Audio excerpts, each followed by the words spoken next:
Hello, what's up mga kamaster, mga kamakoys vlog, mga kapanther, mga kamusang. So for today's video is ano na natin, i-content na po natin yung paano po gawin yung Ranger's wine ng isang musang o isang ranger. So tingnan nyo po, nasa screen po yung ingredients po ng Ranger's wine. Yan po yung nakikita nyo po, yan po yung talaga yung isang ingredients talaga ng Ranger's wine. So tingnan nyo po, ganito po kami gumawa ng Ranger's wine.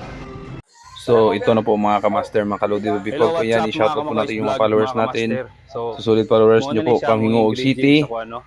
Sa mga Rangers Shoutout po kay Eric Gayoles, Idol. So ganito po pala gumawa ng Ranger's wine. Tignan nyo po mga kamaster. O gimix na ni Mikos na ni Kuan ni Ranger Halimaw ng class 1 ni 3. So kami din ang mga hinungdan na ning anong mga buyong ni Kuan no, mga ranger karon. So mo na ni siya mga kamakoys vlog. So atong i-vlog ni karon, atong i-documentary. Sige. So muna ni siya mga kamaster, mga kalodi no. Gimix na siya, gimix na po natin yung mga inumin. Yan, ubos na po lahat at na-mix na po siya. Next po na gawin natin dyan, pag malagay na po yan lahat, is yung prutas naman. Yung apple at saka yung orange. So dapat talaga na mayroong ice mga kamaster, mga kalodi no.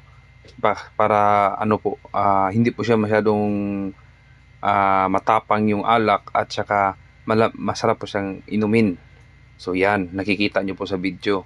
Yung iba dyan na nagsasabi po na yung Ranger's wine daw ay merong halong mga brief, medyas, yun, hindi yan totoo. Mag-ranger muna kayo para malaman nyo kung ano talaga yung totoong ingredients ng isang Ranger's wine. So kung ano yung nakikita nyo po dito sa video, yan po yung ingredients talaga o paano gumawa ng Ranger's wine.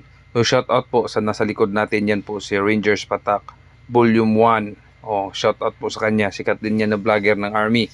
So pumunta siya dito sa office namin para maka-witness sa paano gawin yung isang Ranger's wine. Yan, Ranger's wine, tanawa. Oh, simikos-mikos na. Simikos-mikos na.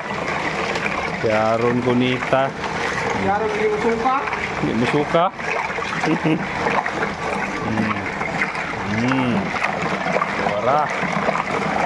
Tuwara. Ano yan? So ito na po, at nandito na po kami sa binyo. Dito po magaganap yung pinakamatinding digmaan ng Rangers. Yan, at syempre susubukan din natin yung Ranger's wine. Baka naman sabi nila tayo yung gumawa at ayaw nating uminom. So yan po, 2 baso po yung naubos natin dyan. So yakang-yaka yan ng Ranger. Sabay push up po yan, sabay push up. Pagkatapos po uminom ng Ranger's wine, sabay push up po yan. Yan po talaga yung tradisyon ng isang Rangers.